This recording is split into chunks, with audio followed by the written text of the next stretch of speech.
السلام عليكم soo dhawaada saaxiibayaal ku soo dhawaada muuqaal cusub oo kale shirkadda City Traders Imperium maanta waxaanu ka hadli doonaa buyout-yadii ugu horeeyay ee laga sameeyay kuwaas oo aanu ku soo shargaraynay Telegram-keena Suminvest haddii aad joogtid Telegram-keena Suminvest waad ka arki kartaa shahaadooyinkii buyout-yada ee aan maanta ku soo shargarayn haddii aad ku jirina waxaad kaga soo biiri kartaa linkigeena Telegram-ka ee yaala muuqaalkan comment-kiisa koowaad ama sidoo kale description-ka muuqaalkan soo dhawaada saaxiibayaal waxaan idin tusi doonaa dad ka mid ah asxaabta ku taxan ama ka tirsanba Suminvest kuwaas oo nala soo wadaagay shahaadooyinka ay ka sameeyeen withdrawal-ka ka sameeyeen shirkaddan CTI kaas oo aan kula soo wadaagnay Telegram-ka marka sidaas darteed baan u jeclahay inaan muuqaalkeeda koobanna aan kula wadaago dadkiina YouTube-ka naga xiran ee aan Telegram-ka noogu jirin soo dhawaada saaxiibayaal muuqaalkan like noo saar fadlan commentigana wixii su'aalaad qabtid ama dhiirigelin nagula soo wadaag sidoo kale noo share garee ama subscribe noo saar channelkan Telegram-keena waxaad kaga soo biiri kartaa linkiga yaala muuqaalkan hoostiisa shirkaddan haddii aad rabtid City Traders Imperium haddii aad kusoo biirisidna linkigeena waa ka yaala Telegram-ka sidoo kale waa ka yaala muuqaalkan comment-kiisa koowaad ama description-kiisa marka aad tuso shahaadooyinka laba qof oo midna ka tirsan yahay Suminvest midna uu yahay asxaabta nagu tirsan ama nagu xiran shahaadadan baa la siiyaa qofka haddii uu trader yahay oo gaaray magaranaysa withdrawal dalbaday sharekiisa ka Ahmed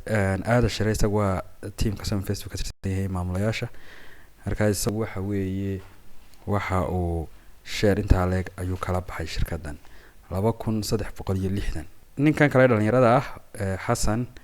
ducaale isagu wuxuu ka tirsan yahay isagu nagu xiran yahay Suminvest uu ku xiran yahay wuxuu yahay dadkii waagi koobaad aanu hadal haynay shirkadda yiri aanu horaan ku biiray marka dadkii ugu horeeyay ee noo sheegay in ay shirkaddan oo aan nagu soo bandhigin ay ku jireen marka wuxuu nala wadaagay 12-kii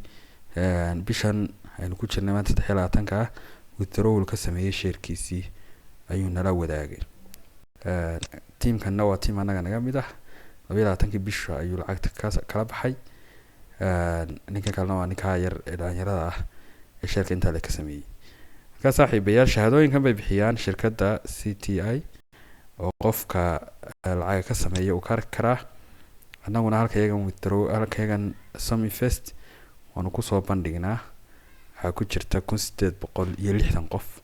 harjeynaya in 2000 aynu gaari doono bilaha soo socda ama bisha soo socota marka insha Allah nagu soo biir wixii update halkan baad ka heli doontaa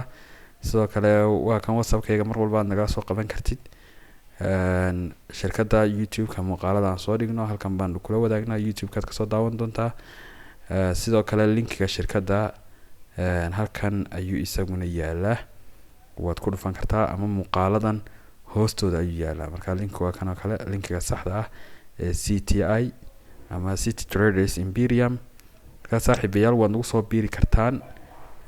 muuqaalo horena waan ka diyaarnay labada muuqaal aan jeclaan lahayn qof waliba labada akoon ee qof waliba qaadan lahaana YouTube-keena ku jiraan iyo faahfaahsan waad nagala soo xiriiri kartaa wixii su'aalaad qabtid comment-igana wixii su'aal qabto nagu soo weydiin kartaa shirkaddan waxyaabaha aan ku dooranay ee muhiim waxa kamid ah ilaa 2018-kii ay shaqeynaysay shirkaddani 2018-kii shirkadaha ugu waaweyn ee Profimka ay ka shaqeeya kulligood dhawaan bay bilaabmeen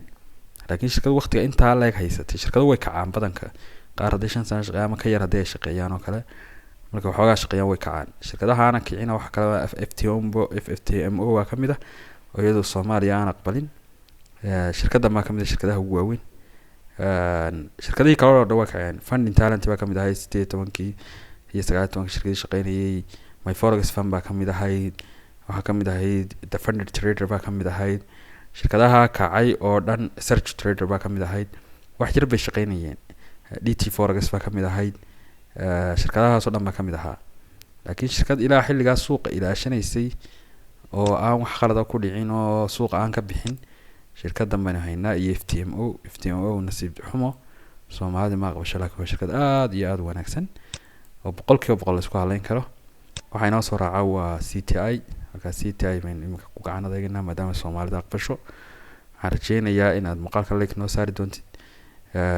Telegram-kana ku soo biiri doontid dadka wixii dambe dhalinyarada wixii kala baxa shahaadadan helo oo kale halkan nagula soo wadaagi karaa. qofkii raba dad badan baa imika asxaab badan baa noo sheegtay laakiin magacooda raba inaan la arkin, halkan magacooda waan u qarin doonaa haddii ay rabaan. labadan asxaabta iyadu way naga ogolaadeen, laakiin wixii aan ogolayn insha Allah waan u qarin doonaa magaciisa hore ama ka dambe kii uu ku qanacsan yahay,